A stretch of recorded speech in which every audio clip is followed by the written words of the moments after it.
गोविंद हरे मुरारे हे नाथ नारायण वासुदेव श्री कृष्ण गोविंद हरे मुरारे हे नाथ नारायण वासुदेव हे नाथ नारायण वासुदेव हे नाथ नारायण वासुदेव हे नाथ नारायण वासुदेव। जय श्री कृष्ण भक्तों, हरिवंश पुराण के प्रथम हरिवंश पर्व का अष्टम अध्याय आपके समक्ष रखा जा रहा है। देखिए, हरिवंश पुराण इस नाम से ही यह बात प्रमाणित होती है कि यहाँ हरि के वंश का वर्णन चल रहा है और इसी हरि के वंश के वर्णन के क्रम में युग युगांतरों की भी चर्चा होती, मनवंतरों की भी चर्चा होती है, क्योंकि भगवान श्री नारायण की ही आज्ञा से ब्रह्मा जी सृष्टि के कार्य को एक तरह से निरंतरता प्रदान करते हैं। आरंभ से लेकर के आगे आगे जैसे जैसे जीवों की सृष्टि हुई, इन सब की चर्चा यहाँ पर दी गई है। अब ये 8वां अध्याय है। इस अध्याय में चारों युगों, मनवंतरों और ब्रह्मा जी के दिन एवं वर्ष का मान, इसकी चर्चा दी गई। अब इसके जो श्रोता हैं वो जन्मेजय जी और वक्ता हैं वैशंपायन मुनि। तो अब यहाँ जन्मेजय जी कह रहे हैं कि जिस तरह एक श्रोता के अंदर एक जिज्ञासा और एक कौतूहल होना चाहिए, तो ऐसा ही कौतूहल जन्मेजय के मन में है। तो जन्मेजय ने कहा, मन्वन्तरस्य संख्यानं युगानां च महामते ब्रह्मणोऽन्ह प्रमाणं च वक्तुमर्हसि मे द्विज। हे परम बुद्धिमान द्विजवर, आप मुझसे मनवंतरों के युगों की संख्या का वर्णन कीजिए तथा ब्रह्मा जी के दिन का प्रभाव भी बताइए। वैशंपायन बोले, हे शत्रुदमन, सूर्य मनुष्य के दिन और रात्रि का विभाग करते हैं। इस लौकिक गणना से आरंभ करके मनु से भी परे द्विपरार्ध नामक ब्रह्म गणना तक का वर्णन सुन। राजन 15 निमेषों की एक काष्ठा होती है। अब देखिए, काल गणना आरंभ की जा रही है। 15 निमेष अर्थात एक बार पलक झपकने को निमेष कहते हैं। तो ऐसे ही 15 निमेष की एक काष्ठा होती है और 30 काष्ठाओं की एक कला होती है और 30 कलाओं का एक मुहूर्त होता है।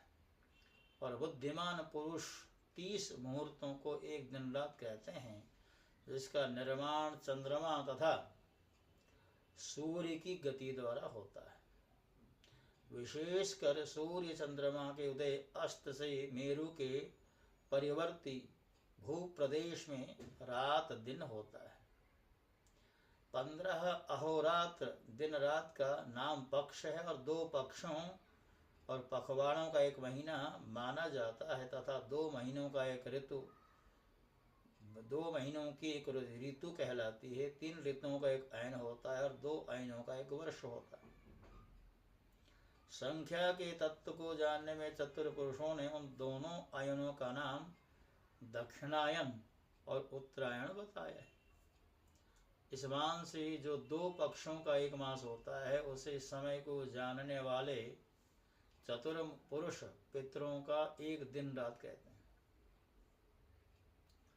कृष्ण पक्ष उन पितरों का दिन होता है और शुक्ल पक्ष उनकी रात्रि होती। इसलिए हे राजन, कृष्ण पक्ष रूप दिन में पितरों का श्राद्ध होता है और मनुष्य के मान से जो 1 वर्ष कहा गया है वह देवताओं का 1 दिन रात होता है। तत्वों को जानने में चतुर बुद्धिमान पुरुषों ने उत्तरायण को देवताओं का दिन और दक्षिणायन को देवताओं की रात्रि बताया है। देवताओं के 10 वर्षों का मनु का 1 दिन रात कहा गया है और इस दिन रात का 10 गुना मनु का 1 पक्ष कहलाता है। 10 पक्षों का मनु का 1 मास होता है। 12 महीनों की ऋतु होती है। तत्वार्थदर्शी बुद्धिमानों ने 3 ऋतुओं का 1 अयन माना है और 2 अयनों का 1 वर्ष कहा है। हे राजन, देवताओं के 4000 वर्षों का 1 सत्ययुग होता है। 400 वर्षों को उसकी संध्या होती है और इतना ही इसका संध्यांश होता है। 3000 वर्षों के परिमाण का त्रेता युग होता है और 300 वर्षों की उसकी संध्या होती है तथा इतना ही उसका संध्यांश होता है। इसी प्रकार 2000 वर्षों का द्वापर युग कहा गया है। 200 वर्षों की उसकी संध्या होती है और इतना ही उसका संध्यांश होता है। इसी गणना के अनुसार बुद्धिमान पुरुषों ने कलयुग को 1000 वर्षों वाला बताया है। 100 वर्षों की उसकी संध्या होती है और इतना ही उसका संध्यांश होता है। यह 12000 वर्षों को 1 चतुर्युग की संख्या कही गई है। राजन, इस दिव्यमान से तुम युगों के वर्षों की गिनती समझ लो। सत्ययुग, त्रेता, द्वापर और कलयुग, इन चारों को चतुर्युगी कहा गया है। हे नृपश्रेष्ठ, संख्या करने में चतुर्पुरुषों ने 71 चौकड़ी युगों से कुछ अधिक काल का नाम मनवंतर कहा है, क्योंकि 1000 का 14वां भाग इतना ही होता है। इसके भी दक्षिणायन और उत्तरायण ये 2 अयन कहे गए हैं। उत्तरायण के पूर्ण होने पर मनु ब्रह्म में लीन हो जाते हैं, फिर इतने ही समय तक दूसरे मनु रहते हैं। ये राजेंद्र, तत्वदर्शी मुनि ने 10,080 मनों का ब्रह्मा जी का 1 वर्ष कहा है। हे भरत सत्तम, ब्रह्मा जी का जो दिन कहा है उसी का नाम कल्प है और विद्वान पुरुषों ने 1000 युगों की ब्रह्मा जी की जो रात्रि कही गई उसमें वन और पर्वतों सहित पृथ्वी जल में डूब जाती है और उन 1000 चतुर्युगों के पूर्ण होने पर जो ब्रह्मा जी का दिन आरंभ होता है उसकी समाप्ति तक का समय 1 कल्प कहलाता है। हे राजन, सत्ययुग, त्रेता युगादि सहित 71 चतुर्युग से कुछ अधिक काल का 1 मनवंतर कहलाता है। यह कीर्ति बढ़ाने वाले 14 मनों का वर्णन कर दिया गया। सभी पुराणों और वेदों में इन प्रभावशाली प्रजापति मनों का वर्णन आता है। राजन, इनका कीर्तन करने से धन की प्राप्ति होती है। मनमंत्रों में कितने ही संहार होते हैं और संहार के बाद कितनी ही सृष्टियां होती रहती हैं। इनके अंतर को सैकड़ों वर्षों में भी नहीं बताया जा सकता। हे भारत, प्राय सभी मनवंतरों में यदा कदा प्रजा की सृष्टि और संहार की परंपरा का उपसंहार हो जाता है। यह बात सुनने में आती है। मनवंतरों के बाद जो संहार होता है उसमें तपस्या, ब्रह्मचर्य और शास्त्र ज्ञान से संपन्न कुछ देवता और सप्तर्षि शेष रह जाते हैं। सहस्र चतुर्युगों के पूर्ण होने पर कल्प पूरा हो जाता है। उस समय सब भूत 12 आदित्यों की किरणों से भस्म हो जाते हैं और वे 12 सूर्य भी, जिसका ईंधन जल गया है, ऐसे अग्नि की भांति अपनी आत्मा का उपसंहार करके देवताओं सहित ब्रह्मा जी को आगे करके योगीश्वर, योगस्वरूप देव, अज, क्षेत्रज्ञ, अच्युत, सुरश्रेष्ठ, सर्वव्यापी प्रभु श्री हरि नारायण में प्रवेश करते हैं, जो प्रत्येक कल्प का अंत होने पर दूसरे कल्प का आरंभ होने के समय बारंबार सब भूतों को रचते हैं। जो अप्रकट शाश्वत देव है उन्हीं का यह संपूर्ण जगत है। यह प्रलय सुषुप्ति के समय होता है। अतएव जब संपूर्ण विश्व एक कारणव के जल में निमग्न हो जाता है तब रात्रि होती है और ब्रह्मा जी के 1000 वर्षों तक नारायण निद्रा लेते हैं। जितने समय तक ब्रह्मा जी योग निद्रा का आश्रय लेकर शयन करते हैं उतना समय उनकी रात्रि कहलाती है जब वह रात्रि सहस्त्र चतुर्युगी बीतने पर समाप्त होती है, तब लोकों के पितामह भगवान ब्रह्मा जी जागते हैं। फिर रचने की इच्छा से युक्त होकर मन में सृष्टि करने का विचार करते हैं। उस समय उनकी चेष्टा और स्मृति पहले कल्प की तरह ही होती। तात उस समय ब्रह्मांड में सूर्य आदि देवताओं के और पिंड में चक्षु आदि के स्थान भी वे ही होते हैं, परंतु जीवों का विपर्यय उलटफेर होता रहता है। भरत सप्तम सूर्य की किरणों से भस्म होकर भगवान विष्णु में लीन हुए सब भूत तथा देवता, ऋषि, गंधर्व, यक्ष, पिशाच, सर्प और राक्षस भी फिर उस युग में उत्पन्न हो जाते हैं। जैसे ग्रीष्म, शीत आदि ऋतुओं के चिन्ह उन ऋतुओं के आने पर प्रकट होने लगते हैं, उसी प्रकार ब्रह्मा जी की रात्रियों के बीतने पर पूर्व कल्प के समान अनेक रूपों वाले प्राणी फिर दिखने लगते हैं।